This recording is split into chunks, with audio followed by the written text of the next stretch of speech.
What's up guys, I'm Jessekazam and welcome back to another Escape from Tarkov video. In this video, we're going to be going over 10 things Escape from Tarkov does not tell you. This game can be incredibly complex and it has some pretty in-depth mechanics and has basically no tutorial at all, and it doesn't help you with any of that. So we're going to be going over 10 things I think are super helpful to know. I stream Escape from Tarkov a few days a week on Twitch. All my links will be down below. Would love to have you stop by. But with all that out of the way, let's go ahead and dive right in.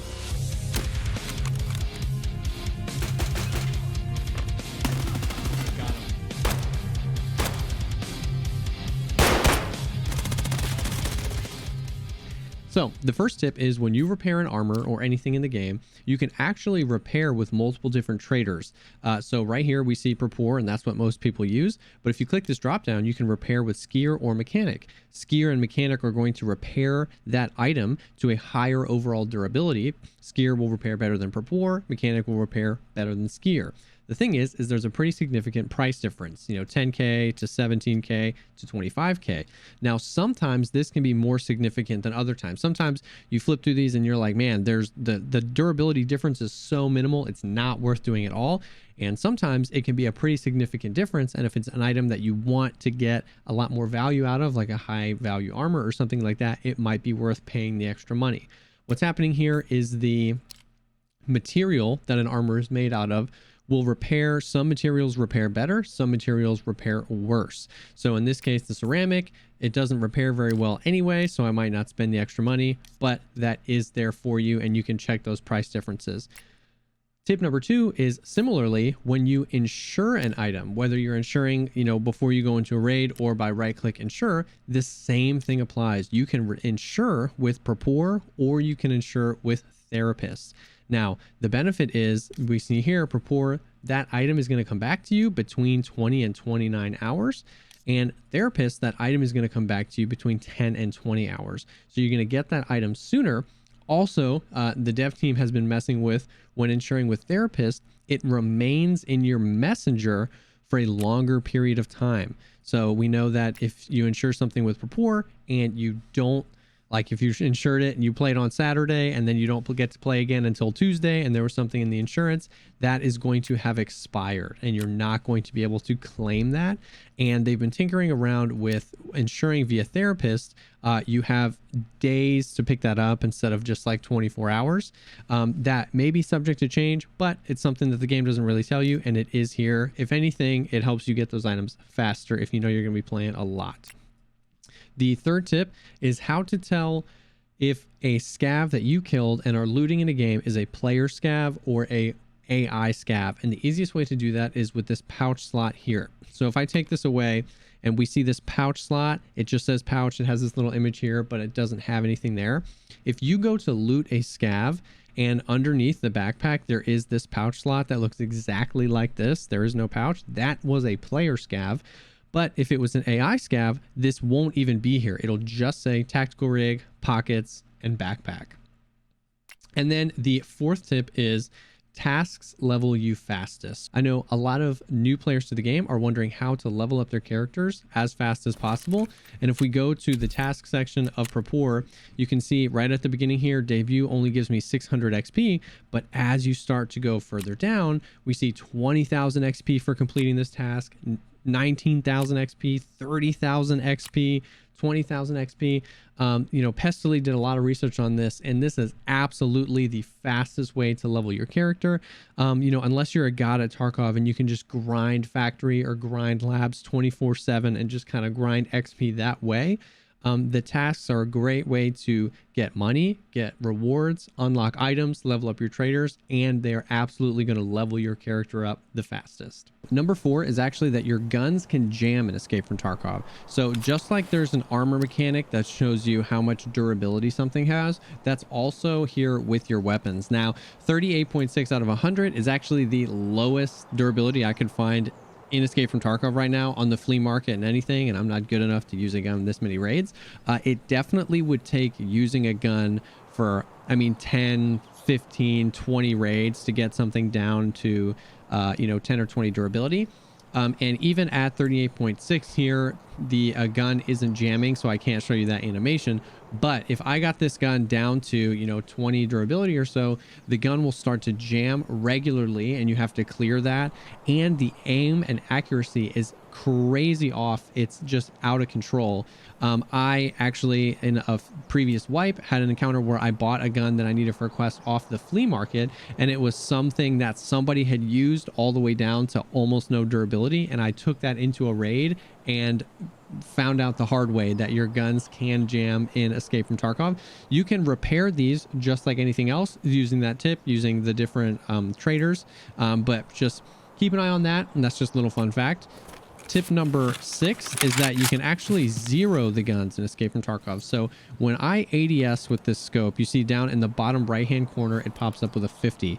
And if I use the page up and page down keys on my keyboard, I can zero this weapon for farther distances. So if we just kind of like, zoom in on this and I hold Alt, and you can see as I zero the gun up, it's actually changing the sight picture, and that is replicating zeroing this gun for farther targets, and that's definitely something that takes a little bit of time to get used to, but the game doesn't really tell you that that's a thing. The keybind is a weird keybind.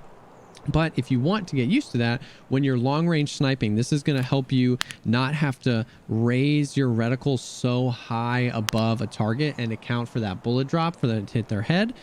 You can try zeroing, and you'll start to learn, gauging how many, is that 50 meters, 150 meters, stuff like that.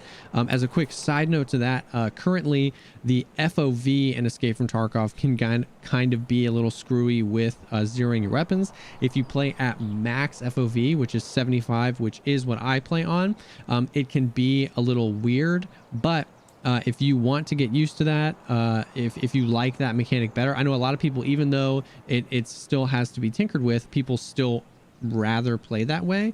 Or if you play at 50 FOV all the way down at the bottom, then it's going to be like spot on for you. But that's just something that is there. The 7th tip is you can actually, for grenades, if you bind a grenade, so I can bind that to number 6 by hitting the 6 key or dragging that down here, instead of just throwing the grenade with R, if I hit 6, it's going to pull the grenade out but keep it there. And then if I hold left click, it pulls the pin, but he does not release the grenade. This is not cooking the grenade, but I can be a little bit more accurate if I want to hold a corner and then give a low toss right here. I can do that. Or I can just be a little bit more accurate with where I want to throw that. So you can just bind it to any number, pull the grenade out, and then kind of time it up a little bit better if that's something that you wanted to do. Number 8 is if you are doing a healing animation, if you start a heal and you hear somebody pushing you, you can actually cancel the healing animations in Escape from Tarkov. So you do that just by hitting the left click button. So if I start a heal and then as I pull it out, I hit left click, he just puts it right away. So that's a great way to kind of go back on that decision. The healing animations are loud. They let the enemy know what you're doing. And you can definitely use that. It works with the longer things like the surgery kit as well.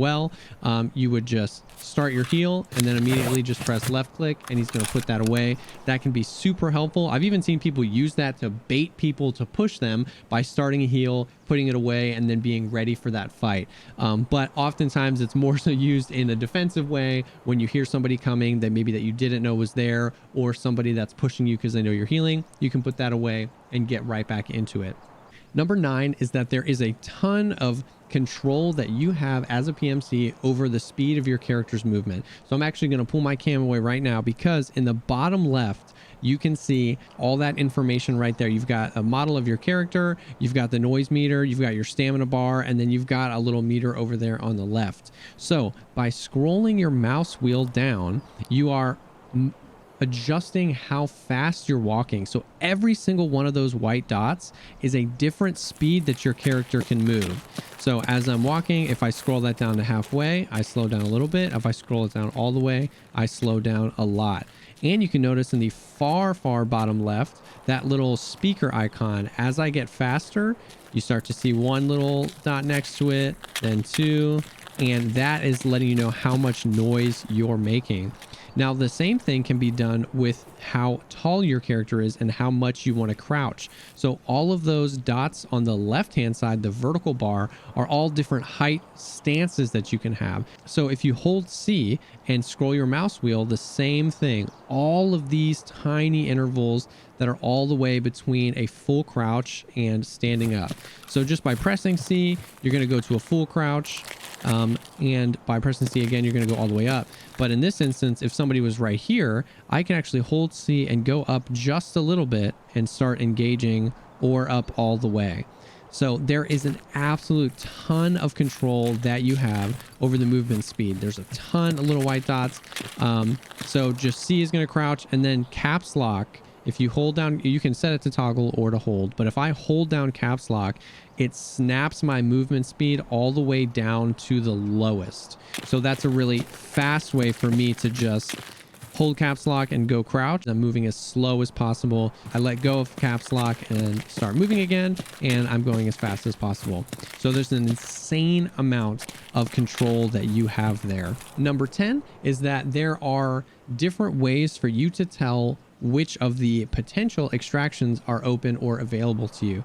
So for instance, this one here on customs, the CCP exit, this light right up here, if that light is on, then this extraction is open. So I spawned on this side of the map, so I wouldn't have that as a potential extraction. But if you spawned over here and you're moving this way and you're not sure if you want to cross, you can check that light. And then on certain maps, there's green extraction smoke. So on woods, there's a few different potential extractions that will have green extraction smoke kind of like billowing nearby, and that will let you know that that potential extract is open and you can take that. And if it's not there, then you can't. So that's a great way to just like from a distance kind of, you know, check out an extract and see if it's worth moving over, because that's kind of the big thing with those potential extracts is you're always wondering, is it worth it for me to go all the way over there and check, because I may not have time, or I may be, you know, really hurting, or there might be people chasing me.